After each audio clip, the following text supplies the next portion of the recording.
Août 1943.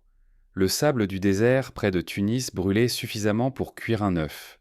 Gridé Franz Weber, âgé de 24 ans, se tenait dans une file avec 300 autres soldats allemands, les mains levées au-dessus de la tête, observant les soldats britanniques descendre la colonne avec des carnets et des gourdes.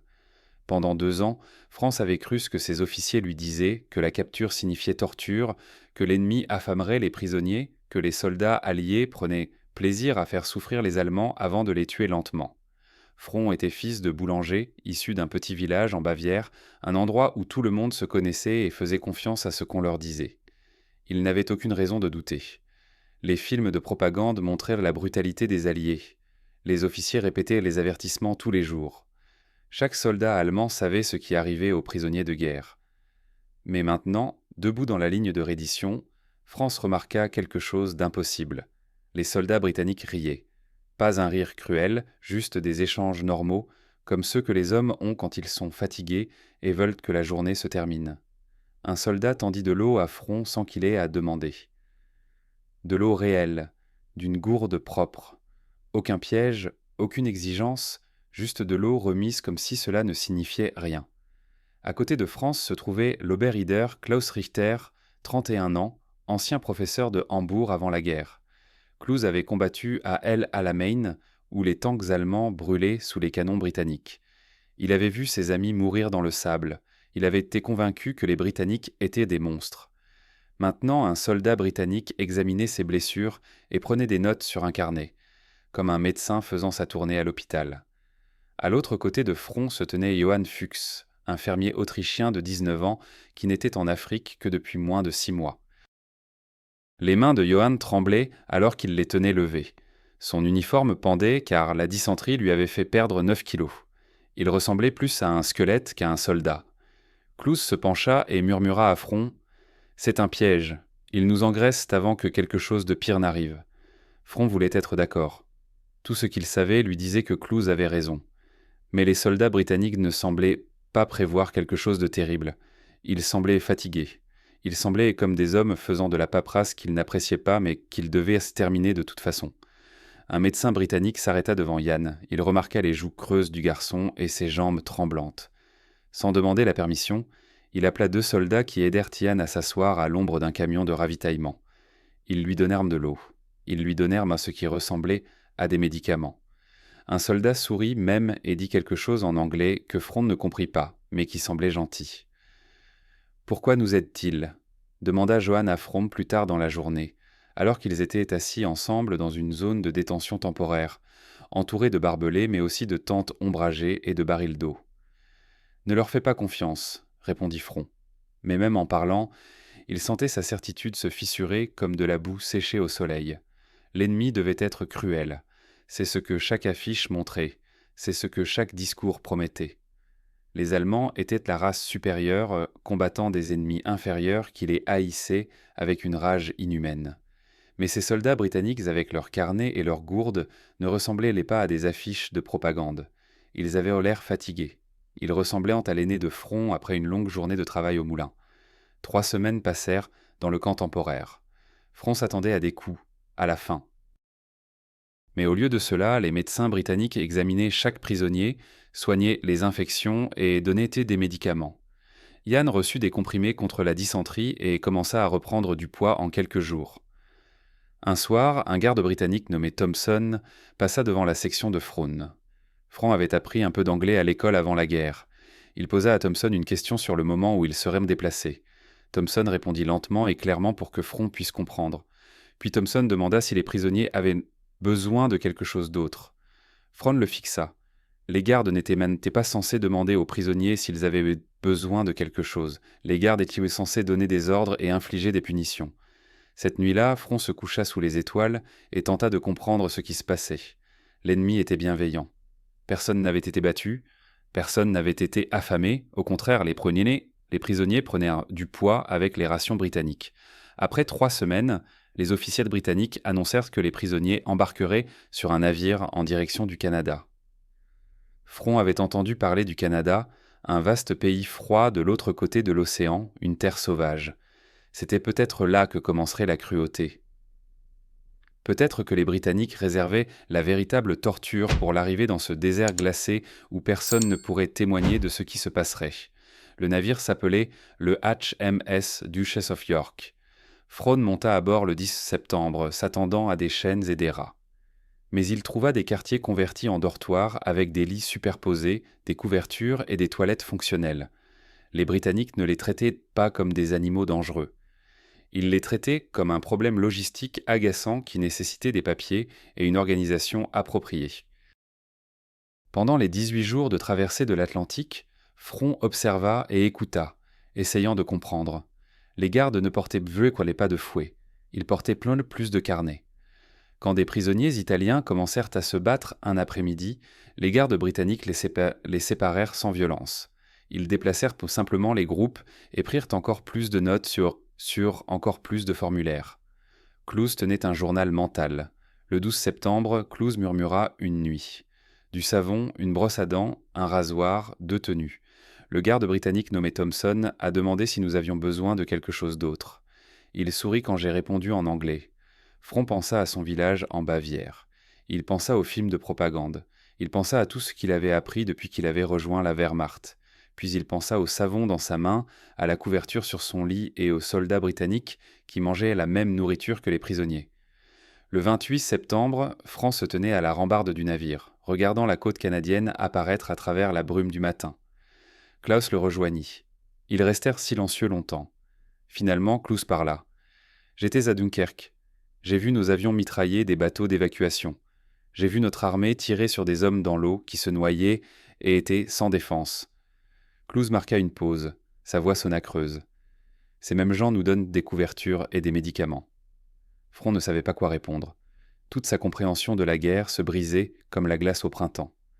Tout était inversé. L'ennemi montrait de la miséricorde. La race supérieure avait perdu. Les monstres agissaient comme des êtres humains tandis que Front et ses compatriotes avaient commis les actes monstrueux. Le navire accosta à Halifax. Tandis que les prisonniers descendaient hors de la passerelle, les travailleurs canadiens les regardaient à peine. Pas de haine, pas de peur, juste des travailleurs qui faisaient leur travail et voulaient rentrer chez eux pour le dîner. Front s'attendait à des foules crachant et lançant des pierres. Au lieu de cela, il rencontra l'indifférence. Quoi qu'il se passe dans ce monde étrange et inversé, France savait une chose avec certitude. Rien ne serait comme il l'avait imaginé. Et peut-être que, juste peut-être, c'était là la découverte la plus effrayante de toutes. Le HMS Duchess of York fendait les vagues de l'Atlantique. Frone se tenait sous le pont dans des quartiers de troupes reconvertis qui sentaient le métal et les hommes non lavés. Il s'était attendu à des chaînes et à l'obscurité. Mais il trouva un lit superposé avec un matelas fin et une couverture en laine. Le navire avait quitté Alexandrie le 10 septembre, transportant 1847 prisonniers de guerre allemands et italiens. France comptait les jours en marquant des traits sur son lit. Chaque matin, les gardes britanniques apportèrent de l'eau pour se laver. Chaque après-midi, ils distribuaient de la nourriture en portions mesurées, du pain, de la pâte de viande, des légumes en conserve et du thé. Yan passa les 3 premiers jours à vomir par-dessus le rail pendant les heures de deck. Le fermier n'avait jamais vu l'océan. Le personnel médical britannique lui donna des comprimés pour le mal de mer et veilla à ce qu'il boive de l'eau. Front observa cette scène, son esprit en pleine confusion, cherchant à comprendre pourquoi l'ennemi se préoccupait si un fermier autrichien se sentait mal. Le 5e jour, France se tenait à la rambarde pendant leur heure de récréation, observant des dauphins courir aux côtés du navire. Clouse le rejoignit et sortit un petit bout de crayon qu'un garde britannique lui avait donné, accompagné de 3 feuilles de papier pour écrire des lettres à la maison. Mais Klaus n'écrivait pas de lettres. Il prenait des notes. « Ils mangent la même nourriture que nous », dit Clouse doucement en montrant ses observations à Front. « J'ai observé les gardes pendant les repas. Le même pain, la même pâte de viande, les mêmes légumes. Les officiers ont légèrement plus, mais pas beaucoup plus. Si ce navire était allemand et que nous transportions des prisonniers britanniques, leur donnerions-nous la même nourriture que celle que nous donnons à nos hommes ? France connaissait la réponse. Les gardes allemands auraient mangé de la vraie nourriture, tandis que les prisonniers auraient eu des restes. C'est ce que faisaient les êtres supérieurs. Ils prenaient le meilleur pour eux-mêmes et donnaient aux ennemis ce qui restait. Mais ces gardes britanniques partagèrent leurs rations avec les prisonniers comme si cela était la chose la plus normale du monde. « Regarde ça », dit Johann en les rejoignant à la rambarde. Il leva les mains. L'officier médical m'a donné de la crème pour mes ampoules. Une vraie crème médicale dans une petite boîte. Il m'a dit de l'appliquer 2 fois par jour et que mes ampoules guériraient les plus vite. La voix de Johan se brisa. Mes propres médecins militaires en Afrique ne nous regardaient en même pas. Ils étaient trop occupés avec les officiers, mais ce médecin ennemi a pris 10 minutes pour examiner mes mains et m'a donné des médicaments que je peux garder. Le navire roula sur une grande vague et Front se saisit de la rambarde pour se maintenir. Le sel de l'océan frappa son visage et pendant un instant, il goûta à la mer. Cela avait le goût des larmes. L'ennemi montrait plus de soin que des amis. Les captifs montraient plus de miséricorde que des commandants. Comment un soldat était-il censé comprendre cela ? Le 9e jour, un prisonnier italien nommé Antonio commença une bagarre avec un autre Italien à propos d'une insulte concernant la région d'Italie qu'il considérait la meilleure. Les 2 hommes échangèrent des coups de poing et percutèrent d'autres prisonniers. En quelques secondes, 20 hommes criaient et se bousculaient. Front s'attendait à ce que les gardes interviennent avec des matraques. C'est ce que faisait la police militaire allemande quand des soldats se battaient, battre tout le monde impliqué jusqu'à ce qu'ils cessent de bouger, puis les frapper encore pour s'assurer que la leçon soit apprise. Mais au lieu de cela, les gardes britanniques formèrent simplement une ligne et séparèrent tous les groupes. Pas de matraques, pas de poing, juste des corps se poussant entre les combattants comme des parents séparant des enfants qui se chamaillent. Les gardes déplacèrent Antonio dans une autre section du navire. Ils déplacèrent son adversaire dans une autre section. Ils prirent encore des notes sur leurs éternels carnets. Puis ce fut fini. Pas de sang, pas d'os cassés, juste de la paperasse et des réarrangements. « Civilisés », murmura Clouse, observant les gardes s'éloigner. « Ils agissent de façon civilisée même quand nous ne le méritons pas. » Front voulut répliquer, mais il ne trouva pas les mots. Les gardes britanniques avaient l'air plus civilisés que quiconque sous les ordres de Front dans la Wehrmacht. Ils suivaient des règles. Ils traitaient les prisonniers selon une norme écrite qui semblait dire que même les ennemis méritaient une dignité de base. Ils ne semblaient pas haïr les Allemands. Ils avaient juste l'air fatigués de la guerre et prêts à ce qu'elle se termine pour pouvoir rentrer chez eux, retrouver leur famille et mener une vie normale. Le 14e jour, un garde britannique nommé Thompson s'arrêta près du lit de Front lors d'une inspection. Thompson avait peut-être 30 ans, avec des cheveux roux, des taches de rousseur et un accent qui rendait son anglais musical. Il remarqua que Clouse écrivait dans son petit carnet. « Qu'est-ce que vous écrivez » demanda Thompson. Clouse se tendit, s'attendant à ce que le carnet soit confisqué. « Des observations, dit-il soigneusement en anglais, correct. Sur le voyage. » Thompson hocha la tête. « C'est bien, gardez votre esprit occupé. L'ennemi, c'est l'ennui pendant un long voyage. » Il se tourna pour partir, puis se retourna. « On arrivera à Halifax dans 4 jours. De là, vous prendrez un train vers un camp en Alberta. Il y fait froid, plus froid que tout ce que vous avez connu en Afrique.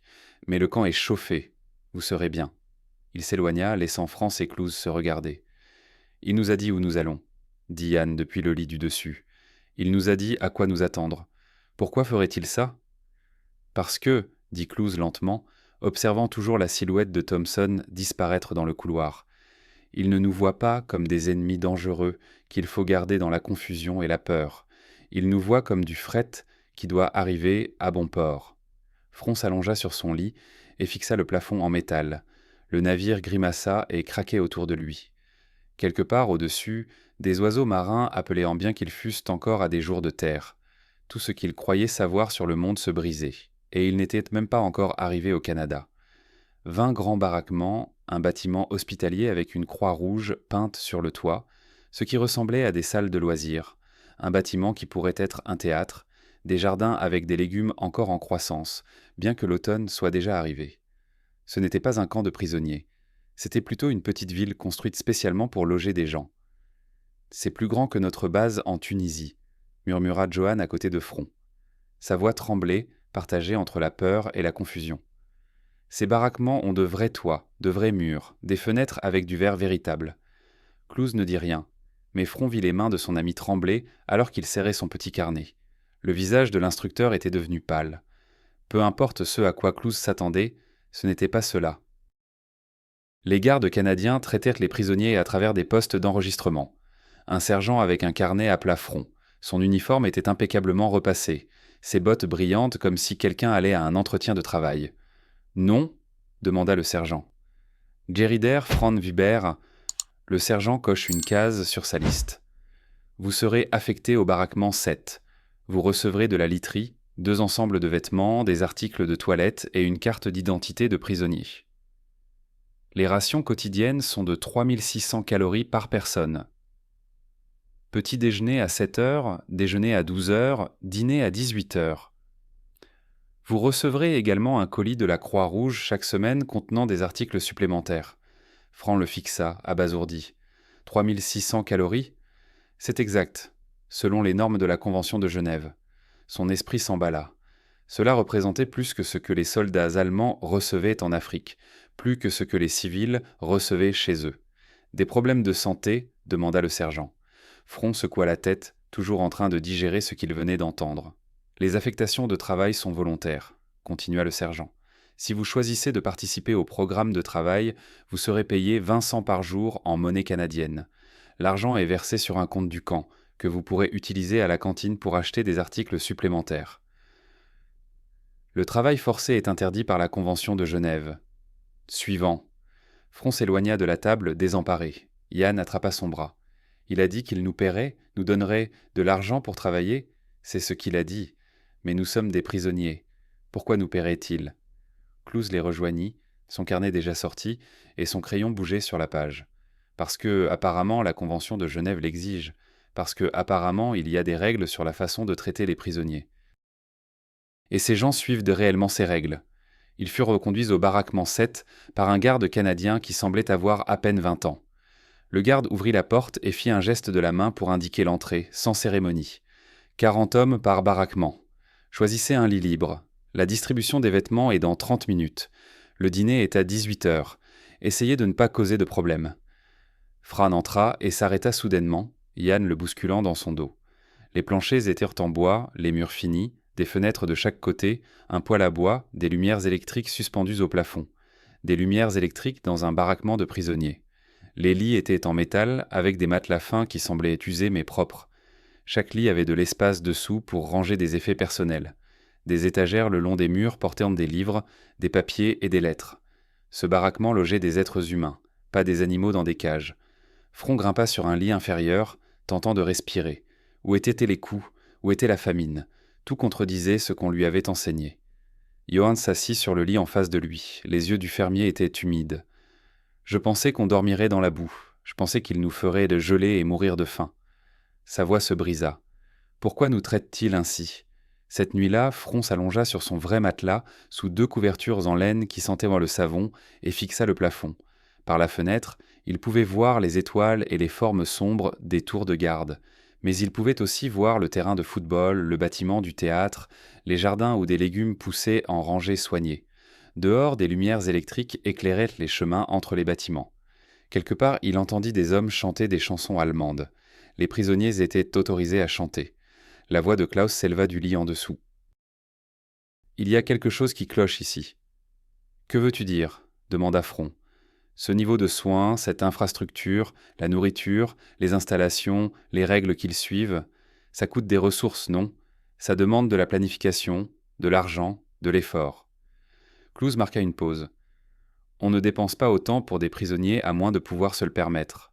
À moins d'avoir une telle abondance que nourrir des ennemis avec 3600 calories par jour ne mette même pas à l'épreuve ton système. » Front comprit ce que Clouse n'avait pas dit. L'Allemagne leur avait dit qu'ils combattaient des nations au bord de l'effondrement. Des économies faibles qui survivaient à peine, des gens mourant de faim tandis que l'Allemagne devenait plus forte. Mais ce camp prouvait que ces paroles étaient des mensonges. Le Canada n'était pas faible. Le Canada n'était pas en train de s'effondrer. Le Canada avait assez de richesses pour construire 300 acres de facility destinés à loger des prisonniers ennemis dans le confort. Le matin suivant, au petit déjeuner, Front reçut de la bouillie avec du lait réel, du pain frit avec de la confiture et du vrai café. Il mangea lentement, essayant de comprendre comment c'était possible. Autour de lui, 400 prisonniers allemands mangeaient le même repas, 400 ennemis, nourris mieux que leur propre famille chez eux. Un officier canadien se tenait à l'avant de la salle à manger, attendant le silence. Quand la pièce se calma, il parla en anglais clair, ce que Clouse traduisit à voix basse pour ceux qui ne comprenaient pas. « Messieurs, vous êtes protégés par la Convention de Genève. Vous serez traité selon les normes internationales pour les prisonniers de guerre. Vous avez droit à une nourriture adéquate, un logement, des soins médicaux et des loisirs. Vous ne serez pas torturé. Vous ne serez pas exécuté. Vous serez retenu ici jusqu'à la fin de la guerre, puis rapatrié dans votre pays d'origine. Si vous avez des questions concernant vos droits, demandez à n'importe quel officier. Si vous avez des plaintes concernant le traitement, il y a une procédure formelle pour déposer des réclamations. Nous attendons de vous que vous suiviez les règles du camp. En retour, nous suivrons les règles qui régissent vos soins. Froun regarda autour de lui, voyant des visages qui montraient la même confusion qu'il ressentait. L'officier parlait de droit, de protection, de règles qui fonctionnaient dans les deux sens. C'était le langage de la civilisation. C'était ainsi que les gens se traitaient lorsqu'ils se rappelaient que même les ennemis restaient des êtres humains. Mais France avait été enseigné que seuls les Allemands comprenaient la civilisation. Seuls les Allemands avaient une culture qui valait la peine d'être protégée. Tout le reste était inférieur. Tout le reste méritait ce que l'Allemagne choisissait de leur donner. Assis dans cette salle à manger, le ventre plein, des lumières électriques suspendues au-dessus et un officier canadien expliquant les droits des prisonniers, Front sentit la première fissure se transformer en un gouffre. Tout ce en quoi il croyait était fondé sur des mensonges, et il n'était même pas encore là depuis une journée complète. Novembre 1943, Front leva la main lors de l'assemblée du matin quand les gardes demandèrent des volontaires pour le programme de travail agricole. L'alternative était de rester dans le camp sans rien faire d'autre que réfléchir, et penser était devenu dangereux. Chaque pensée menait à des questions.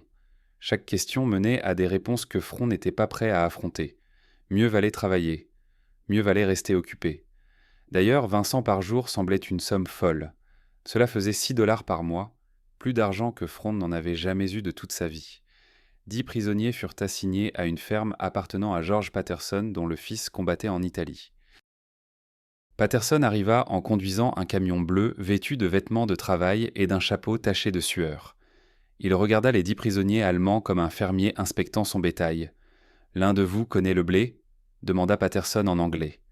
Clouse s'avança. « J'ai enseigné les sciences agricoles avant la guerre. Je comprends la rotation des cultures, la gestion du sol et les techniques de récolte. » Patterson hocha la tête. « Bien. Tu es en charge alors. Les autres, faites ce qu'il dit. » Il désigna le camion. « Montez à l'arrière. C'est à 30 km de chez moi. J'ai du café dans un thermos, si vous en voulez. » C'était tout. Pas de gardes armés, pas de chaînes, pas d'armes pointées sur leur dos.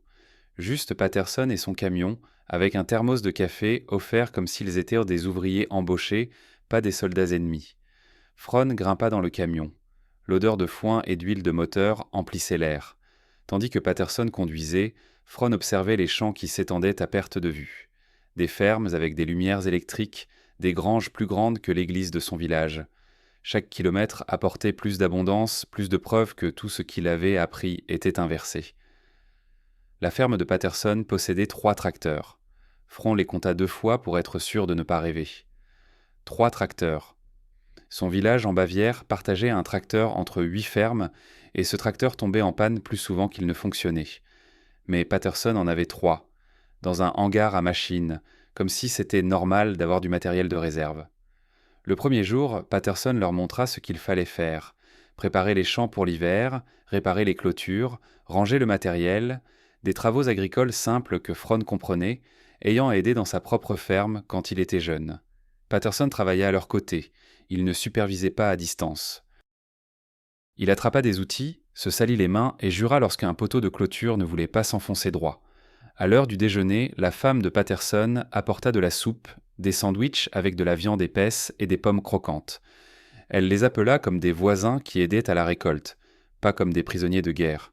« Vous devez beaucoup penser à chez vous, » dit Madame Patterson.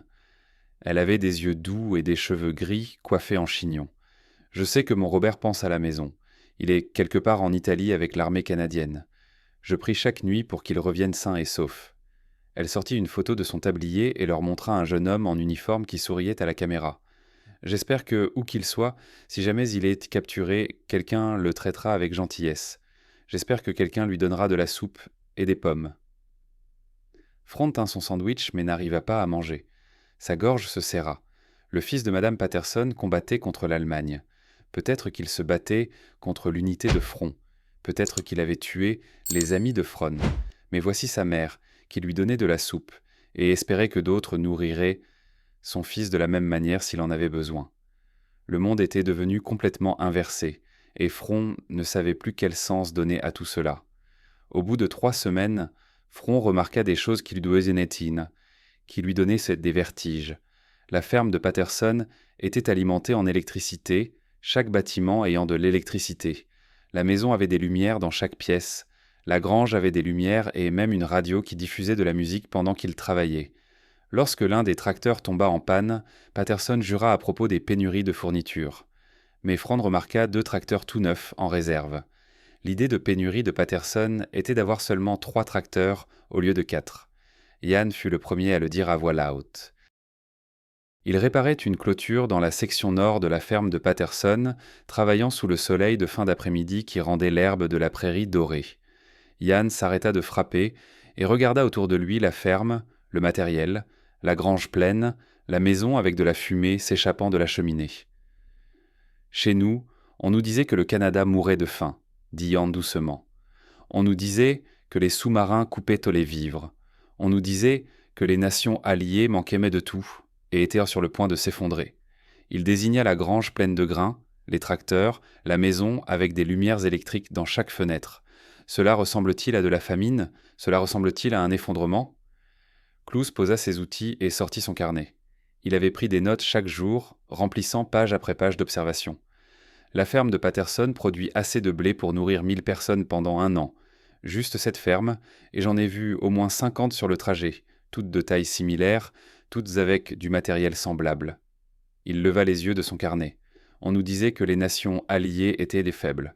On nous disait que l'Allemagne était le cœur industriel du monde, mais l'Allemagne n'a jamais eu une telle abondance, même avant la guerre.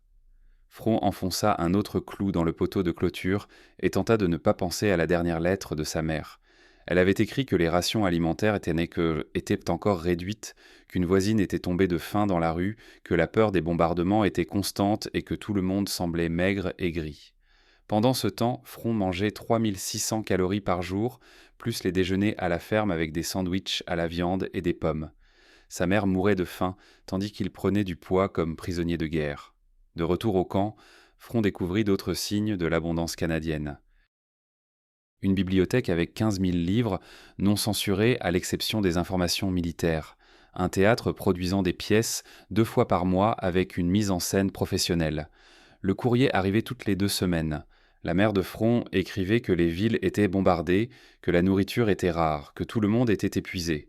Mais la propagande leur assurait que l'Allemagne gagnait. Il tint cette lettre et regarda autour de lui, dans le baraquement avec ses lumières électriques, son poêle chaud et ses hommes bien nourris. Si l'Allemagne gagnait, pourquoi les prisonniers mangeaient-ils mieux que les civils? Les bénévoles canadiens venaient 2 fois par semaine pour donner des cours d'anglais. Fron assista à chaque séance. Le professeur était une ancienne enseignante nommée Mademoiselle Henderson, qui parlait lentement et corrigeait la prononciation avec une patience douce. Elle ne mentionnait jamais la guerre. Elle ne montrait ni haine ni colère. Elle enseignait simplement la grammaire anglaise comme si elle préparait ses élèves à une vie normale après que cette étrange période soit terminée. Clouse devint fluide en 6 mois. Le cerveau de son enseignante absorbait le vocabulaire et les règles de grammaire comme le sable absorbe l'eau. En février, Klaus lisait des journaux canadiens que les gardes laissaient dans la salle de loisirs. Il commença à traduire des articles pour d'autres prisonniers pendant les rassemblements du soir. Une nuit froide de février, Klaus se tint dans l'espace commun, lisant un article de journal sur l'allocation des ressources. Il est écrit ici que les prisonniers allemands au Canada reçoivent de meilleurs soins médicaux que certains civils canadiens, parce que la médecine militaire a priorité en temps de guerre. Klaus leva les yeux du journal. Les citoyens canadiens se plaignent que nous sommes trop bien traités. Réfléchissez à cela. Le peuple de l'ennemi pense que son gouvernement nous est trop bienveillant. Patterson les emmena en ville un samedi de mars pour faire des courses. Fron vit des magasins avec des fenêtres pleines de biens, des chaussures, des vêtements, des outils, des conserves, du tissu, des articles ménagers. Oui, il y avait des tickets de rationnement et des affiches disant « Soutenez nos troupes et achetez des obligations de guerre ». Mais l'abondance était stupéfiante, comparée à ce que Fron se souvenait de sa dernière visite à Munich avant le déploiement. Les villes allemandes avaient été nettoyées en 1942. Les étagères des magasins étaient vides. Les gens faisaient la queue pendant des heures pour obtenir de petites portions de pain et de pommes de terre. Mais ici, dans une petite ville canadienne, les magasins étaient pleins. Les gens circulaient avec des paquets et des sacs de courses. C'était comme si la pénurie n'était qu'un inconvénient, au lieu d'une crise quotidienne. Cette nuit-là, Front écrivit une lettre à la maison. Il commença et s'arrêta 5 fois. Comment pourrait-il expliquer que l'ennemi le nourrissait mieux que son propre gouvernement ? Finalement, il n'écrivit que des mots sûrs. « Je vais bien. Le temps est froid. Je pense à vous tous les jours. » Ce qu'il n'écrivit pas. « Je ne sais plus ce que je crois. Je ne sais pas si je comprends le monde. Je ne sais pas si l'Allemagne a jamais été ce qu'on nous disait qu'elle était. » Le 24 décembre 1944, Front était prisonnier depuis 16 mois. Noël approchait, apportant avec lui une nostalgie de chez soi qui ressemblait à des pierres dans sa poitrine. Chaque homme semblait porter le même poids. Chacun pensait à chez soi, à sa famille, au Noël d'avant la guerre. Le commandant du camp canadien, le major Henderson, fit une annonce ce matin-là pendant l'assemblée. Il se tenait sur une plateforme en bois au centre du camp, tandis que 400 prisonniers se rassemblaient dans l'air froid de décembre. Leur souffle formait des nuages qui restaient suspendus dans le silence. « Messieurs, » dit Henderson en anglais, clair que Clouse traduisit à voix basse pour ceux qui ne comprenaient pas. En reconnaissance de cette fête et conformément aux dispositions de la Convention de Genève, nous allons observer les traditions de Noël. Il y aura des rations spéciales demain, des services religieux pour ceux qui souhaitent y assister, et un repas de fête demain soir à 18h. Front s'attendait à peu de choses, peut-être un peu de nourriture en plus, ou 1 heure de plus de temps libre. Ses attentes avaient été écrasées par la guerre et la captivité jusqu'à ce qu'il n'espère plus grand-chose. Le 25 décembre arriva, froid et brillant. Le soleil du matin transforma la neige de la prairie en champ de diamants. Front se réveilla tôt, incapable de dormir. Autour de lui, d'autres hommes bougeaient et s'habillaient en silence. Personne ne parlait beaucoup. Parler de Noël rendait l'absence plus lourde. À midi, les gardes annoncèrent que le repas spécial aurait lieu à 18h. Les prisonniers pouvaient se rassembler dans la salle de loisirs avant. Front y marcha avec Jan et Clouse, leurs bottes crissant sur la neige. À l'intérieur, la chaleur les enveloppa. Et puis Front vit les décorations, des branches de pin avec des rubans rouges accrochés au mur, des guirlandes de papier suspendues aux poutres, des bougies sur les tables. Quelqu'un avait fabriqué un petit sapin de Noël avec des morceaux de bois peints en vert. Il semblait humble et impossible. L'ennemi avait décoré pour Noël pour les prisonniers. À 18h, les gardes ouvrirent les portes de la salle à manger et les prisonniers défilèrent à l'intérieur. Franz s'arrêta si soudainement que Jan se heurta à son dos. La salle à manger avait été transformée. Des nappes blanches couvraient chaque table. De vraies assiettes étaient placées à chaque place, pas les plateaux en métal habituels et l'odeur. Les yeux de Front piquèrent à cause de l'odeur de viande rôtie, de pain frais et de quelque chose de sucré qui fit se contracter son estomac, une mémoire des Noëls d'avant la guerre. Au centre de chaque table, des plats de poulet rôti, une peau dorée et brune, la vapeur montant dans l'air froid, des bols de pommes de terre baignés dans une vraie sauce, des légumes qui semblaient frais au lieu d'être en conserve, du pain si blanc et doux qu'il semblait venir d'une boulangerie. Et au bout de chaque table, une vision qui fit sauter le souffle de Front. Noël volé, réel volé, avec des fruits secs et du sucre glace, exactement comme sa mère en faisait. Johann attrapa le bras de Front, ses doigts serrés si fort que cela fit mal. Comment est-ce possible ? Clouse resta figé, les yeux rivés sur les tables. C'est plus de nourriture que la plupart des familles allemandes n'auront jamais ce Noël. C'est plus de nourriture que nous n'avons vu depuis 3 ans. Le major Henderson se tenait devant la salle et attendit le silence. Lorsque le bruit des chuchotements se tut, il parla. « Messieurs, mon gouvernement a autorisé des rations spéciales pour cette occasion en reconnaissance de la fête. Nous avons aussi autre chose pour vous. » Il fit un signe de tête et un groupe d'officiers canadiens apporta des caisses en bois. Ils les déposèrent sur les tables près de l'entrée et commencèrent à sortir des paquets enveloppés dans du papier kraft. « Les colis de la Croix-Rouge sont arrivés hier, des paquets de Noël envoyés de chez vous. Nous les avons triés par nom. Quand je prononcerai votre nom, venez chercher votre colis. » Pendant l'heure suivante, des noms résonnèrent à travers la salle. Les hommes s'avançaient pour récupérer les paquets envoyés par des mères, des femmes, des sœurs. Front entendit son nom et se dirigea vers la table. Un officier canadien lui tendit un paquet. L'écriture de sa mère était sur le dessus. Il le prit et l'ouvrit avec des doigts tremblants. À l'intérieur, il trouva des chaussettes tricotées à la main qui sentaient encore la maison, une petite Bible avec un marque-page en ruban, des pommes séchées enveloppées dans un morceau de tissu et une lettre datant de septembre, 4 mois plus tôt. Front déplia la lettre et lut les mots de sa mère. Elle parlait de pénuries alimentaires, de la peur lorsque la sirène de raid aérien retentissait, de sa sœur qui travaillait 12 heures par jour dans une usine de munitions, de la toux de son père qui ne disparaissait pas. Elle écrivit que tout le monde leur disait de rester fort, que leur sacrifice mènerait à la victoire finale. Elle écrivit que le gouvernement leur promettait des jours meilleurs s'ils gardèrent la foi. Elle conclut par une prière pour que Front soit en sécurité où qu'il soit et que Dieu le ramène bientôt à la maison. Front s'assit à la table, tenant la lettre de sa mère dans une main, regardant le poulet rôti devant lui. Sa mère avait faim. Sa sœur était épuisée. Son père était malade. Mais Front allait manger un repas qui était meilleur que tout ce que sa famille aurait ce Noël-là, mieux que tout ce que la plupart des civils allemands auraient pendant des mois, voire des années. Les hommes pleuraient en silence. Johann tenait une lettre de sa mère et des larmes coulèrent sur son visage, imbibant sa barbe. « Mon village n'a pas autant de nourriture. Pas pour tout le monde, pas maintenant. La dernière récolte a été prise par l'armée. Les gens mangent des navets et des épluchures de pommes de terre. Mais nous, ici, nous mangeons du poulet et du vrai pain. » Clous fixait son assiette. Ses mains étaient posées à plat sur la table, comme s'il essayait de se stabiliser.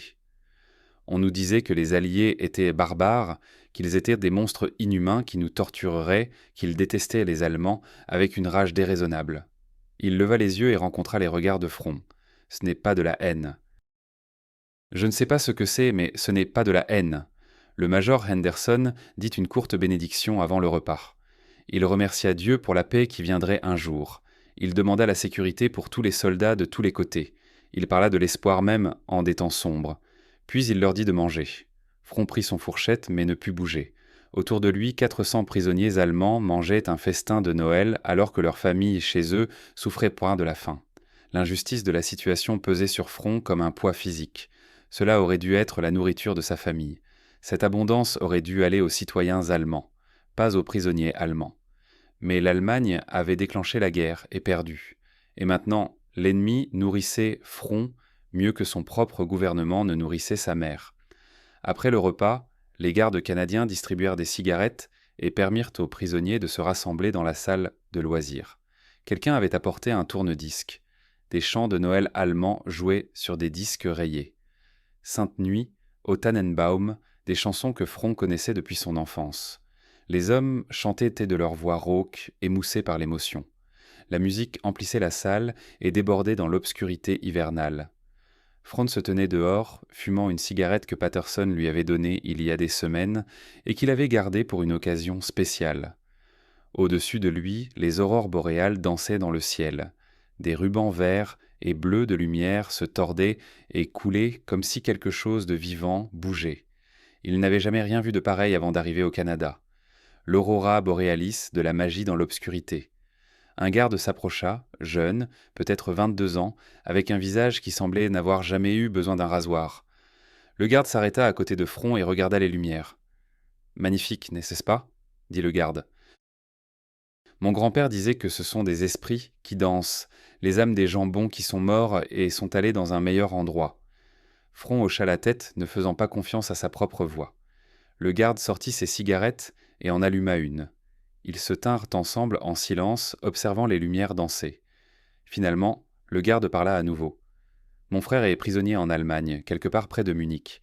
Ils ne veulent pas nous dire où exactement. » Front sentit sa poitrine se serrer. « Je suis désolé. » « Ouais. » Le garde prit une longue bouffée de sa cigarette.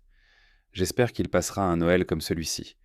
J'espère que celui qui le garde se souviendra que c'est le frère de quelqu'un, qu'il est une personne avec une famille qui l'attend. » Le garde fit tomber la cendre dans la neige. La guerre nous fait oublier ça parfois. Nous fait oublier que l'ennemi, ce sont juste des gens qui sont nés ailleurs. Il s'éloigna, ses bottes crissant sur la neige, laissant Front debout, seul sous les lumières dansantes. C'était le moment.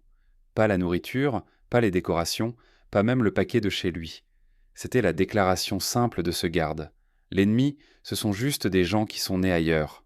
Fron avait passé 2 ans à croire que les Allemands étaient des supérieurs, que les autres nations étaient inférieures, que montrer de la miséricorde envers les ennemis était une faiblesse et que la cruauté était une force. Il y avait cru parce que tout le monde autour de lui y croyait, parce que le gouvernement le disait, parce que la propagande le répétait jusqu'à ce que cela ressemble à une vérité. Mais si l'ennemi était inférieur, pourquoi les traitait-il ainsi? S'ils étaient faibles, pourquoi avaient-ils tant d'abondance? S'ils étaient barbares, pourquoi suivaient-ils des règles sur le traitement des prisonniers alors que l'Allemagne ignorait ces mêmes règles? Fron finit sa cigarette et retourna à l'intérieur. Dans la salle de loisirs, Clouse enseignait des chants de Noël aux prisonniers plus jeunes. Il butait sur des mots en anglais et riait de leurs erreurs. Les rires semblaient étranges et bons. Fron ne se souvenait plus de la dernière fois qu'il avait entendu des hommes rire avec une joie sincère plutôt qu'un humour amer. Cette nuit-là, Fron tenta d'écrire une lettre à la maison. Il remplit 3 pages et les déchira toutes. Comment pouvait-il expliquer à sa mère ce qu'il avait vécu? Comment pourrait-il décrire un festin de Noël alors qu'elle avait faim? Comment pourrait-il expliquer que tout ce qu'on leur avait dit était des mensonges sans rendre ces sacrifices vains? Finalement, il n'écrivit que des mots simples. « Je vais bien. La nourriture est suffisante. Je prie pour la paix et votre sécurité. Je pense à la maison chaque jour. » Ce qu'il n'écrivit pas remplissait des volumes. Ce qu'il ne pouvait pas dire pesait contre sa poitrine, au point qu'il pensait qu'il pourrait se briser sous le poids de cette vérité non dite. Fron vivait dans ce groupe, bien qu'il se sentît glisser chaque jour davantage vers les collaborateurs. Février apporta le premier conflit ouvert. Clouse se leva lors d'une assemblée du soir et prononça des mots qui firent exploser la moitié de la salle. « La guerre est perdue, » dit Clouse clairement. « L'Allemagne ne peut pas gagner. L'Union soviétique avance par l'Est, les Alliés avancent par l'Ouest. Nos villes brûlent, nos armées se retirent. Nous sommes ici, en sécurité et nourris, tandis que nos compatriotes meurent. » Mann-Werrer se leva d'un bond. Il avait été officier dans le corps d'armée d'Afrique et agissait encore comme s'il commandait des troupes. Mensonge défaitiste. Le Führer a des armes secrètes qui inverseront la situation. Les Américains se rendront quand ils verront ce que l'Allemagne a développé. Clouse ne céda pas. Quelles armes secrètes? J'étais enseignant. Je comprends les mathématiques et la capacité industrielle. J'ai vu ce que ce pays produit. Rien que cette province du Canada cultive plus de blé que toute la Bavière. Ils ont des usines, des navires, des avions que nous ne pouvons égaler. Si le Canada avec 11 millions d'habitants peut faire cela, que peut faire l'Amérique avec 150 millions? L'Allemagne a déjà perdu. La seule question est de savoir combien de gens mourront avant qu'on l'admette. La salle explosa de cris. Les hommes se levèrent d'un coup. Certains hurlaient leur accord avec Clouse, d'autres criaient c'est pour son sang. Les gardes canadiens intervinrent précipitamment pour séparer les groupes avant que les poings ne commencent à voler. Ils ne frappèrent personne. Ils formèrent simplement des lignes entre les prisonniers en colère et éloignèrent les gens comme des parents séparant des enfants qui se battaient. Même au milieu de la violence imminente, les Canadiens maintenaient leur étrange engagement envers un comportement civilisé. Cette nuit-là, quelqu'un peignit le mot « traître » sur le lit de Clouse en peinture blanche. Fron l'aida à frotter le mot avec des chiffons et du savon, mais le mot avait pénétré dans le bois. « On pouvait encore voir l'ombre des lettres même après qu'on ait nettoyé, » dit Clouse. « Ils feront pire si tu continues à parler, » dit Fron à voix basse pendant qu'il travaillait. « Je sais, » répondit Clouse. « Mais quelqu'un doit dire la vérité à voix haute. Quelqu'un doit admettre ce que nous voyons tous, mais que nous avons trop peur de dire. » Mars arriva froid et gris. Fron reçut une lettre de chez lui qui fit basculer le monde autour de lui. Son père avait été tué dans un raid aérien. La lettre venait d'un voisin, car sa mère était trop malade pour écrire. Le voisin écrivit que son père était allé au marché lorsque les bombes sont tombées. Il mourut instantanément avec 43 autres personnes. Le voisin écrivit aussi que sa mère avait la pneumonie et ne mangeait pas, que sa sœur travaillait 16 heures par jour à l'usine et rentrait trop épuisée pour parler, qu'il n'y avait pas de nourriture, pas de carburant, pas de médicaments, pas d'espoir. Fron lut la lettre 3 fois, assis sur son lit dans le baraquement vide pendant les heures de travail. Puis il marcha jusqu'à la clôture et regarda la prairie qui s'étendait à perte de vue. La terre plate et vide lui donna l'impression de se tenir au bord du monde. Derrière lui, des bâtiments chauffaient. Devant, un vide sans fin qui semblait plus honnête que l'abondance qui se trouvait dans son dos. Yann le trouva là, 1 heure plus tard. Mauvaise nouvelle. Front lui tendit la lettre sans dire un mot. Johann la lut lentement, ses lèvres bougeant avec les mots. Lorsqu'il eut terminé, il replia la lettre soigneusement et la rendit. J'ai reçu des nouvelles similaires le mois dernier. Mon village se trouve sur la route de l'avancée soviétique. Je ne sais pas si ma famille est en vie. La Croix-Rouge essaie de retrouver des informations, mais tout est chaos. Ils restèrent là, ensemble à la clôture, 2 prisonniers qui avaient en survécu, tandis que leurs maisons brûlaient et leurs familles mouraient là. Le vent s'engouffrait dans leurs manteaux. Le ciel pressait lourdement, gris, avec de la neige qui ne tombait pas. Je continue à penser à ce repas de Noël, dit Front après un long silence, à comment nous avons mangé mieux que nos familles, à ce garde qui espérait que son frère était bien traité. Il se tourna vers Yann. On nous disait que la captivité serait l'enfer. Mais l'enfer, c'est chez nous. L'enfer, c'est ce que nous avons fait au monde. Avril apporta des nouvelles qui filtrèrent dans le camp par les journaux et les émissions de radio que les gardes ne cherchaient même plus à cacher. Hitler était mort, Berlin était tombé, l'Allemagne avait capitulé sans condition, la guerre était terminée. Les vrais croyants le niaient. Mensonge, hurla Vérer lors de l'Assemblée. Propagande alliée, le Führer ne se rendra jamais, il mourra avant. Il est mort, dit Clouz doucement. Il s'est suicidé dans un bunker pendant que Berlin brûlait, pendant que les soldats et les civils allemands mouraient en essayant de défendre un régime qui avait déjà perdu. Il a pris la voie du lâche et a laissé les autres faire face aux conséquences. Cette fois, lorsque Vérer se jeta sur Clouz, Front se plaça entre eux. Yann fit de même. Une douzaine d'autres hommes se joignirent à eux, fatigués des vrais croyants et de leur refus de voir la réalité. Les gardes canadiens arrivèrent en courant, mais la bagarre était déjà terminée. Vérer se tenait là, haletant, les poings serrés, entouré d'hommes qui avaient cessé de croire en la cause qu'il défendait encore. Les gardes canadiens ne punirent personne. Ils augmentèrent simplement leur rotation de surveillance et gardèrent un œil plus attentif sur les prisonniers qui semblaient instables. Fronde remarqua que le personnel médical visitait certains baraquements plus fréquemment. Plus tard, il apprit qu'il vérifiait les hommes qui pourraient tenter de se suicider. 3 prisonniers avaient essayé. Les 3 furent arrêtés et placés sous observation jusqu'à ce que la crise passe. Franck commença à tenir un journal. Écrire l'aidait à organiser ses pensées tourbillonnantes. Le 8 mai, il écrivit « La guerre est finie. Nous avons perdu. Je ne ressens rien. » Clouz dit que nous devrions nous sentir libérés des mensonges, mais la libération ressemble à une chute. À quoi retournons-nous ? En juin, des programmes éducatifs volontaires furent mis en place pour préparer les prisonniers à leur retour chez eux. Des instructeurs canadiens proposaient des cours sur ce à quoi s'attendre en Allemagne occupée, des classes sur la démocratie, la reconstruction, comment vivre dans une nation divisée. Fron assista à chaque séance, bien que certains prisonniers refusassent, disant qu'ils n'apprendraient rien de l'ennemi. L'instructeur était un professeur nommé Dr Morrison d'une université de Calgary. Il avait peut-être 50 ans, des cheveux gris et des lunettes qui attrapaient de la lumière lorsqu'il bougeait la tête. Il ne parlait pas aux prisonniers comme à des êtres inférieurs, ni ne se comportait de manière condescendante. Le professeur ne faisait que présenter des informations comme un enseignant partageant son savoir avec ses élèves. L'Allemagne sera divisée en zones, expliqua un après-midi Dr Morrison, occupée par les forces américaines, britanniques, françaises et soviétiques. Il y aura de la faim, des pénuries, des décombres partout. Mais il y aura aussi des opportunités. L'opportunité de reconstruire sans le poison qui a mené à cette guerre. Certains d'entre vous seront nécessaires pour cette reconstruction. Vous aurez des choix à faire sur quel genre d'Allemagne vous voulez construire. Un prisonnier au fond de la salle interrompit. Pourquoi devrions-nous croire quoi que ce soit que vous disiez ? Vous êtes l'ennemi. Vous avez gagné. Dr Morrison acquiesça comme si c'était une question raisonnable. C'est un bon point. Vous ne devriez pas me croire aveuglément. Vous devriez penser de manière critique à tout, y compris à ce que je vous dis. C'est quelque chose que vous n'aviez pas le droit de faire sous votre précédent gouvernement. Je vous offre de l'information. Ce que vous ferez avec cette information dépend de vous.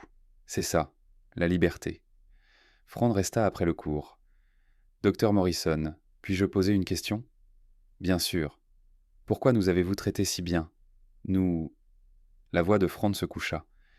Si les rôles étaient inversés, si vous étiez nos prisonniers, nous n'aurions pas fait cela pour vous. Dr Morrison le regarda dans les yeux. Son regard était stable et triste. Oui, vous ne l'auriez pas fait. C'est précisément pour cela que nous l'avons fait. Parce que nous ne sommes pas vous. Parce que dès que nous devenons comme nos ennemis, nous avons perdu tout ce qui vaut la peine d'être défendu. Traiter les prisonniers avec dignité n'est pas une faiblesse. C'est la preuve que notre cause était juste, que nous nous battions pour quelque chose de réel, et non seulement contre quelque chose que nous détestions. Front emporta ces mots avec lui dans son baraquement et les écrivit dans son journal. Il les relut encore et encore, essayant de comprendre comment une nation pouvait être assez forte pour montrer de la miséricorde, comment suivre des règles pouvait être plus puissant que de les enfreindre, comment traiter les ennemis avec bienveillance pouvait être une forme de victoire plutôt que de défaite. Septembre apporta les horaires de rapatriement, des listes de noms, des dates de départ, des arrangements pour le transport vers l'Europe. La plupart des prisonniers étaient impatients de partir, malgré ce qu'ils savaient qui les attendait. La maison était toujours la maison, même si la maison n'était plus que des ruines et une occupation. Mais tout le monde ne voulait pas partir. Clouse s'approcha de Front une soirée alors qu'ils étaient assis dehors, regardant le soleil se coucher sur l'herbe de la prairie qui ondulait comme des vagues sous le vent. « Je demande à rester, » dit Clouse calmement. « Rester au Canada. L'Allemagne est finie. Je suis enseignant. Que vais-je enseigner dans des ruines ici? Je pourrais travailler, repartir de zéro, construire quelque chose. Les Canadiens ont des programmes pour les prisonniers sélectionnés pour demander l'immigration. Je vais postuler. Tu abandonnes l'Allemagne? Clouse se tourna pour regarder Front. Ses yeux étaient durs. L'Allemagne m'a abandonné lorsqu'elle a choisi Hitler. Lorsqu'elle a choisi la guerre, le génocide et la folie. Je n'abandonne pas mon pays. Mon pays s'est abandonné lui-même. Je choisis de survivre, et peut-être, si j'ai de la chance, de construire une vie qui a du sens. Johan fit aussi son choix. Je rentre chez moi, dit-il à Front quelques jours plus tard. Je dois savoir si ma famille a survécu. Je dois voir par moi-même ce qui reste. Il marqua une pause. Mais Front, si jamais ils n'ont pas survécu, s'il n'y a rien là-bas, je reviendrai. Est-ce que c'est de la trahison? Je ne sais plus ce que signifie trahison, admit Front. Je ne sais plus ce que signifie loyauté, devoir ou honneur. Tous les mots que nous utilisons pour comprendre le sens des choses ont changé. En hiver, Fron avait pris sa décision. Il retournerait en Allemagne. Il aiderait à reconstruire. Il essaierait de faire quelque chose de bon à partir des cendres.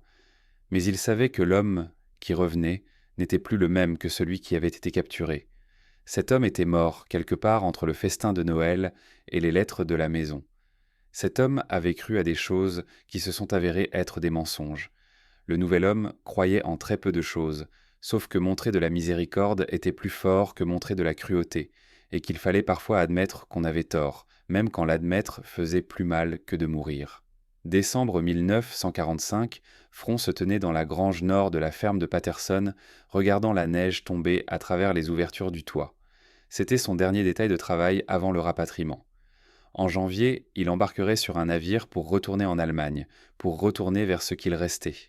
La pensée s'enfonça dans son estomac comme une pierre. George Patterson était allé en ville chercher des fournitures en disant qu'il reviendrait dans 2 heures. Front le regarda partir et remarqua quelque chose qui fit battre son cœur plus vite. Patterson avait laissé les clés dans le contact. Le camion était là, avec les clés qui pendaient, sans aucun garde à proximité. Clouse s'arrêta de marteler. Il a laissé les clés. Front s'approcha et toucha la poignée froide de la porte. À travers la fenêtre, il voyait les clés se balancer au vent. « On pourrait le prendre, » dit Front doucement. « Conduire jusqu'à Calgary. La ville est assez grande pour disparaître dedans. Des milliers d'immigrants européens y sont déjà. On pourrait se fondre dedans. »« Et après ?» demanda Clouse. Mais sa voix portait un intérêt, pas un rejet. « Et après, rester. Créer une vie ici, demander l'immigration de manière légale quand tout se sera calmé, ou simplement disparaître et essayer de survivre par nous-mêmes. » Front regarda la prairie s'étendre sans fin sous un ciel gris.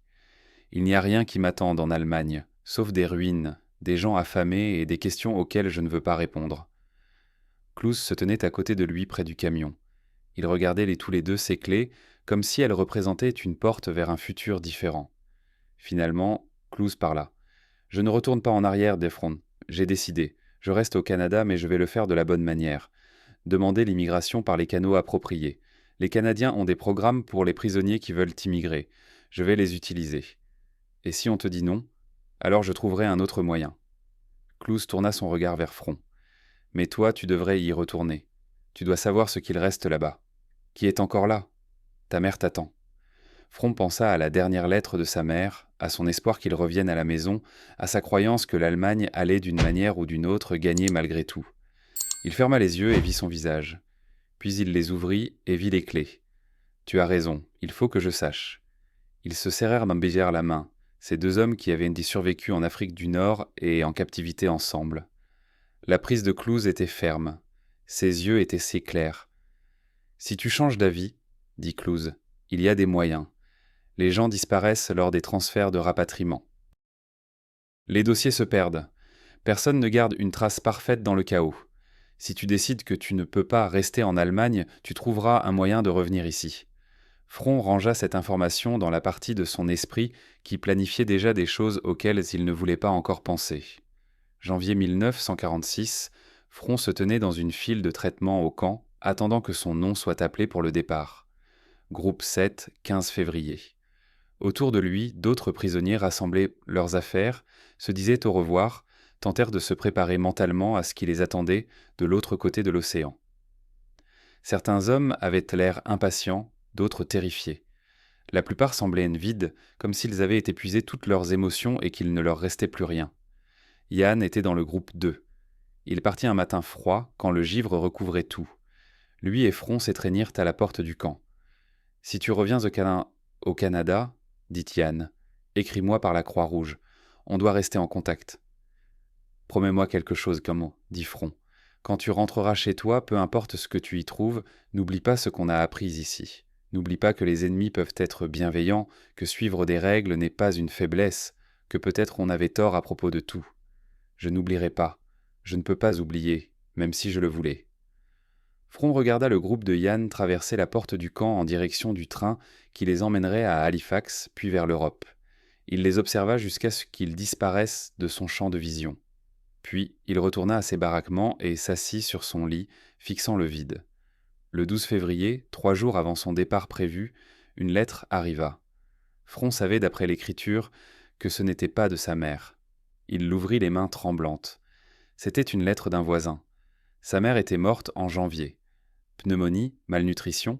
Elle avait survécu à la guerre mais n'avait pas survécu à la paix.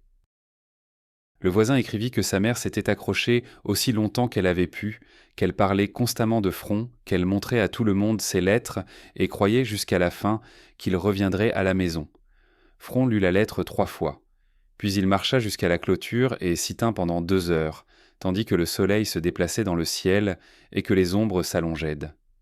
Quand il revint finalement dans les baraquements, il trouva George Patterson qui l'attendait. « J'ai entendu, » dit simplement Patterson. « Je suis désolé, mon garçon.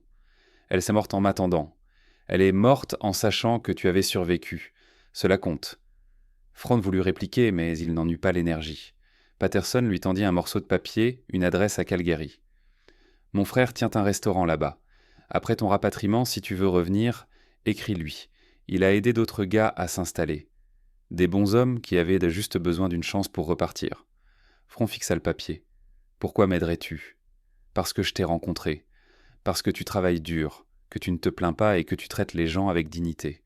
Parce que mon fils est revenu le mois dernier et m'a dit qu'un fermier allemand l'avait aidé à s'échapper d'un camp près de Munich. Ce fermier lui a probablement sauvé la vie. » La voix de Patterson se fit plus rude. « Les gens sont des gens, France. La guerre est finie. Il est temps de se souvenir de cela. » Le 15 février arriva. Le train s'éloigna de Medicine Hat, emportant Front et 200 autres prisonniers vers l'est, en direction de Halifax. Front s'assit près de la fenêtre, observant le camp disparaître derrière eux, les baraquements où il avait appris l'anglais, les champs où il avait travaillé, la clôture à travers laquelle il avait passé des heures à regarder, tandis que sa compréhension du monde se fissurait et se reformait en quelque chose de nouveau. Dans sa poche, il portait 3 morceaux de papier. L'adresse que Patterson lui avait donnée, l'adresse de Clouse à Calgary, une lettre de Yann à remettre à la Croix-Rouge à Hambourg, et une décision qui se formait lentement dans son esprit comme de la glace sur de l'eau, lentement, inévitablement, transformant le liquide en solide. Mars 1946, le navire accosta à Hambourg. Front descendit de la passerelle dans des ruines, des décombres, des bâtiments réduits à des coquilles vides. Des gens aux yeux creux fouillaient les débris. Les soldats britanniques traitaient les prisonniers qui revenaient efficacement, les cataloguaient, attribuaient des papiers et les relâchaient dans le désert. Front marcha à travers Hambourg d'un pas lourd. La ville était un cadavre. Tout ce dont il se souvenait était parti, détruit, brûlé, effondré en tas de pierres brisées et de métal tordu. Des enfants au ventre gonflé fouillaient les poubelles à la recherche de nourriture. Des femmes échangeaient des bijoux contre du pain. Des vieux hommes étaient assis sur des décombres, les yeux fixés sur le vide parce qu'il n'y avait plus rien à voir. Il se rendit au sud en Bavière pendant 3 semaines, faisant de l'autostop, marchant, parfois prenant des trains de transport illégaux utilisés par les gens pour se déplacer entre les zones. La campagne semblait en meilleur état que les villes, mais elle portait encore des cicatrices, des champs brûlés, du matériel abandonné, des ponts détruits et des rivières en crue parce que personne n'avait les ressources nécessaires pour reconstruire. Son village était parti, pas endommagé, disparu. Un cratère de bombe où l'église avait été. 20 maisons réduites à des fondations et des briques éparpillées. La voisine qui avait écrit à propos de sa mère vivait toujours là, dans un abri fait de tôle métallique et de bois récupéré. Elle montra à Front où sa mère était enterrée. Le cimetière de l'église, un monticule de terre avec une croix faite de poutres brûlées. Pas de pierre tombale, pas de marqueur propre, juste de la terre, une croix et des pierres disposées en rectangle. Front resta devant la tombe de sa mère jusqu'à la tombée de la nuit. Il tenta de prier, mais il ne savait pas quoi dire, ni à qui. Finalement, il resta là, tandis que le soleil se couchait, que l'air devenait froid, et qu'au loin, un chien aboyait contre rien. Il passa 6 semaines à tenter de reconstruire une vie dans les ruines. Il trouva un travail avec les forces d'occupation, nettoyant les décombres pour un salaire dérisoire. Il contacta les autorités pour réclamer la propriété de sa famille, mais les papiers étant dans un chaos complet, et personne ne savait plus à qui appartenait quoi. Partout où il regardait, il voyait de la méfiance, de la faim, du ressentiment, d'anciens nazis prétendant qu'ils avaient toujours opposé Hitler, des gens se battant pour des miettes, des soldats étrangers occupant le sol allemand. Et il ne pouvait pas arrêter de penser au Canada, à la ferme de Patterson et à l'horizon, au dîner de Noël, et à l'humanité du garde, au choix de Clouse. En mai, Frank prit sa décision. Il écrivit aux frères de Patterson à Calgary. Il vendit ce qu'il restait de la propriété de sa famille. Il demanda l'immigration au Canada par les canaux officiels et se vit refuser. Les anciens combattants ennemis ne sont pas éligibles à ce moment. Alors Front suivit les conseils de Clouse. Pendant un transfert chaotique entre les zones britanniques et américaines, avec des dossiers incomplets et des administrateurs débordés, Franz Weber disparut des archives allemandes. En août, avec des papiers falsifiés et de l'argent emprunté, il monta à bord d'un navire à destination du Canada, sous le nom de Frank Weber, un fermier autrichien déplacé cherchant du travail agricole. Il arriva à Halifax en septembre. L'officier de l'immigration tamponna ses documents. « Bienvenue au Canada, monsieur Weber. » Désormais Frank prit un train en direction de l'ouest avec 2 valises. L'une contenait des vêtements et des papiers. L'autre renfermait des souvenirs qu'il ne pouvait pas laisser derrière lui. 14 septembre 1980. Crescent Valley, Colombie-Britannique. La matinée commença comme toutes les autres au Frank's Diner. Café à 6 heures, l'afflux de clients pour le petit déjeuner à 7 heures avec les habitués aux places habituelles. Old Tom qui commandait 2 œufs et du bacon. La famille Miller, Sarah, l'infirmière qui terminait son service de nuit. Frank travaillait à la plaque de cuisson avec des mouvements automatiques perfectionnés après 35 ans. Linda, la serveuse, lançait les commandes d'une voix forte qui portait au-dessus du bruit du petit déjeuner. La radio diffusait les nouvelles de la CBC. Tout était normal, confortable et sûr. Puis 2 policiers de la Gendarmerie royale du Canada franchirent la porte. Le sergent Morrison et l'agent Chen. Frank les connaissait tous les deux. Ils venaient parfois pour un café. De bons hommes qui gardaient la ville paisible et ne causaient pas de tracas. « Bonjour Frank, dit Morrison. Sa voix avait un ton officiel plutôt que familier. « Tu as 1 minute ?»« Bien sûr, un café. » Frank se dirigea vers les tasses, mais Morrison secoua la tête. « On doit te poser une question. Est-ce qu'on peut parler en privé ?» Le cœur de Frank fit un bond, mais il garda son visage calme. « Bien sûr, dans le bureau. » Dans le petit bureau, qui sentait le café et le vieux papier, Morrison posa une enveloppe sur le bureau. « On est en train de traiter les anciens dossiers d'immigration, de numériser les fichiers de l'époque d'après-guerre, de moderniser le système. Ton nom est apparu avec quelques problèmes. Franck s'assit lentement. Ses mains restaient stables. Sa voix resta calme. À l'intérieur, tout se brisait. Quel genre de problème? Tes empreintes dans notre base de données de l'emploi ne correspondent pas à tes papiers d'immigration de 1946. Elles correspondent à un prisonnier de guerre allemand nommé Franz Weber qui aurait été rapatrié début 1946. Morrison le regarda avec des yeux pleins de bienveillance, mais aussi des yeux de policier, qui voyait tout. Tu veux m'en parler? La pièce était silencieuse. Franck entendait les bruits du dîner à travers le mur. Linda qui riait de quelque chose qu'un client avait dit. Le crépitement du bacon sur la grille. La vie normale continuant, tandis que le monde méticuleusement construit de Franck se fissurait. « Je ne vais pas t'arrêter, » continua Morrison. « La guerre est finie depuis 35 ans. La prescription pour l'immigration illégale est passée. Mais on doit savoir qui tu es vraiment. Il nous faut la vérité pour nos dossiers. » Franck regarda ses mains. Les mains qui avaient porté un fusil en Afrique du Nord, les mains qui avaient travaillé à la ferme de Patterson, les mains qui avaient cuisiné 10 000 petits déjeuners dans ce dîner.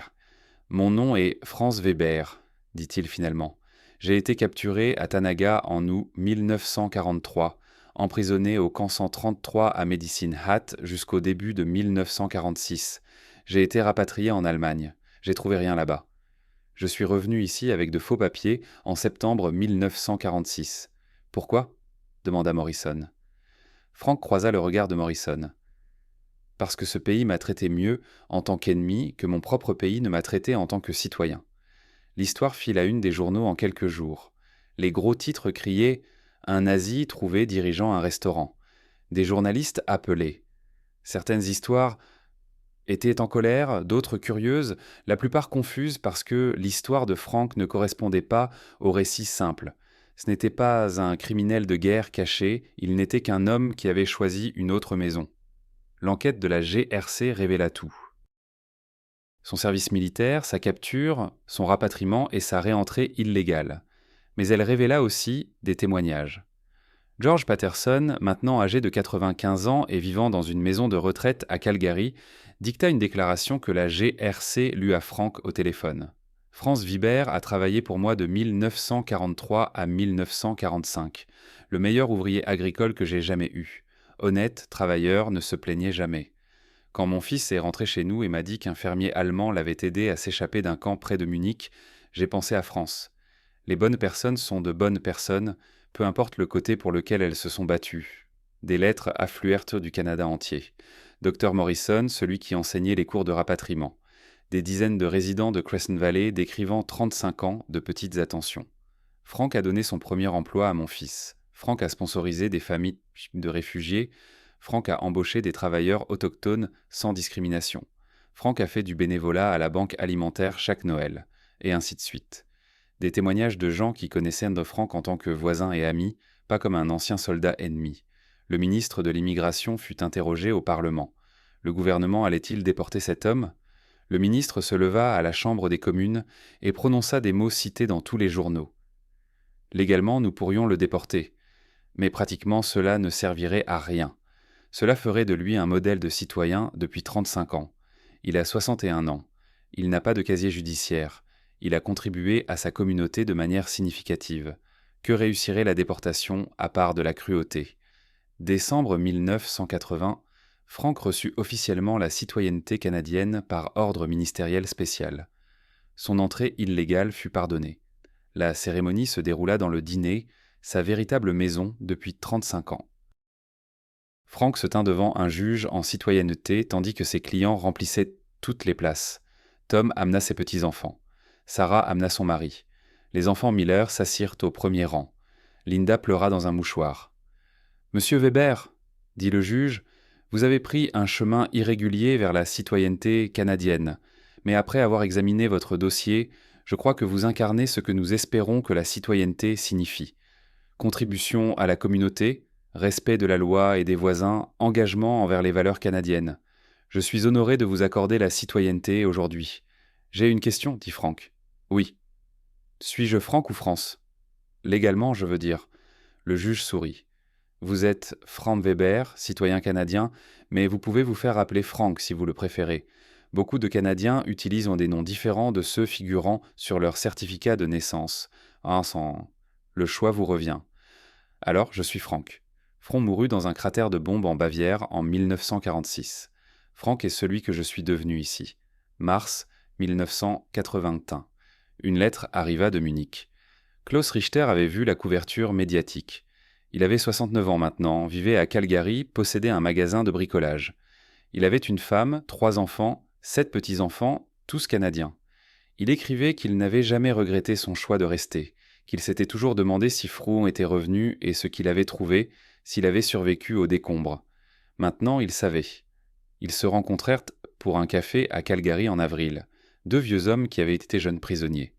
Ils s'assirent dans un café, buvant un café qui était meilleur que tout ce qu'ils avaient goûté au camp 133, mais pas aussi significatif. La mémoire rendait ce café du camp meilleur qu'il ne l'était vraiment. « Tu te souviens de Noël 1944 » demanda Klaus. « Chaque détail. C'est à ce moment-là que j'ai su que je ne pouvais pas revenir. Quand j'ai réalisé que tout ce qu'on nous avait dit était inversé, les ennemis étaient les civilisés. Nous étions les barbares. Nous étions des soldats, dit Frank. Nous suivions des ordres. Ça excuse ça ? Non. Mais ça l'explique. Et on ne peut pas changer le passé, Klaus. On peut juste vivre le futur différemment de ce qu'on a vécu dans le passé. Ils essayèrent de retrouver Jan Fuchs, mais la piste se refroidit. Les lettres envoyées à sa dernière adresse connue en Autriche restèrent sans réponse. Frank embaucha un chercheur qui trouva des archives montrant que Jan était retourné dans son village en 1946. Il avait trouvé sa famille morte, travaillé dans la reconstruction pendant 5 ans, puis disparu des archives en 1951. Le chercheur trouva une dernière chose, un enregistrement d'entrée à l'immigration canadienne en 1952. Quelqu'un nommé Johannes Fuchs était arrivé comme fermier autrichien déplacé, mais la trace s'arrêta là. Frank aimait imaginer que Jan était quelque part au Canada, dirigeant une ferme et vivant tranquillement. Peut-être qu'il avait vu la couverture médiatique et choisi de ne pas tendre la main. Peut-être qu'il avait construit une vie qu'il ne voulait pas perturber avec de vieux souvenirs. Ou peut-être était-il mort des années auparavant. Une autre victime de la guerre qui n'avait jamais vraiment pris fin pour certains. Frank dirigea le dîner jusqu'en 1995, lorsqu'il prit sa retraite à 76 ans. Il le vendit à Linda à une seule condition. Elle devait garder le nom. Frank's Diner, dit-il, pour que les gens se souviennent que repartir à zéro est possible, que tu peux quitter une vie et en construire une autre. Que l'endroit où tu finis compte plus que d'où tu viens. En retraite, Frank se porta volontaire dans de nombreux programmes, enseignant l'anglais aux immigrants qui arrivaient confus et effrayés, comme il l'avait été, parlant dans des écoles des techniques de propagande et comment elles fonctionnaient en réduisant les autres à des êtres moins qu'humains. Il travailla avec des programmes qui réunissaient d'anciens ennemis pour parler de réconciliation et de guérison.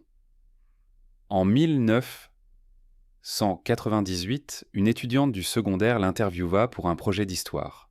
Elle lui demanda ce qu'il avait appris en tant que prisonnier de guerre. Frank réfléchit longtemps avant de répondre « J'ai appris que l'histoire qu'on nous raconte sur le monde et le monde lui-même sont souvent 2 choses différentes. J'ai appris que l'humanité ne dépend pas de la nationalité. Elle dépend du choix. Ces gardes canadiens ont choisi d'être humains alors qu'ils auraient pu être cruels. George Patterson a choisi d'aider un ennemi. Clouse et moi avons choisi de rester. Ce sont tous des choix. Voilà ce que signifie la liberté, la capacité de choisir qui on devient au lieu de simplement accepter ce qu'on nous dit d'être. En 2003, Frank Weber mourut dans son sommeil le 24 décembre à l'âge de 84 ans. Exactement 59 ans après le repas de Noël qui avait changé sa vie. Lors de ses funérailles, Klaus Richter, maintenant âgé de 91 ans et utilisant une déambulateur, fit l'éloge funèbre. Il parla de 2 jeunes hommes qui s'attendaient à de la cruauté et trouvèrent à la place de l'humanité. De comment cette humanité les avait changés et leur avait montré ce que la civilisation signifiait vraiment. De comment Frouon avait choisi de retourner vers quelque chose de mieux et avait passé 57 ans à prouver que ce choix était le bon. Dans les effets de Frank, il trouvèrent à son journal du camp 133. La dernière entrée était datée du 14 février 1946. Elle disait « Demain je retourne dans un pays qui n'existe plus.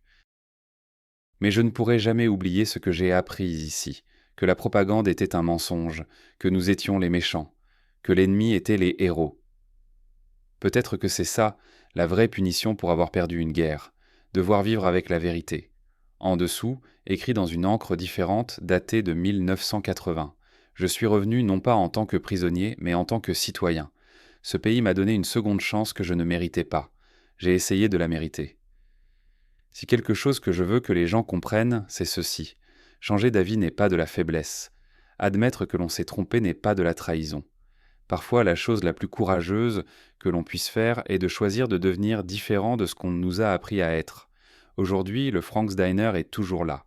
Au-dessus du comptoir, une photographie de Frank à 71 ans tenant son certificat de citoyenneté, entouré de clients qui sont devenus des amis. En dessous, une plaque dit Frank Weber, 1919 à 2003, P, fermier, cuisinier, citoyen. Le changement est possible. Choisissez l'humanité.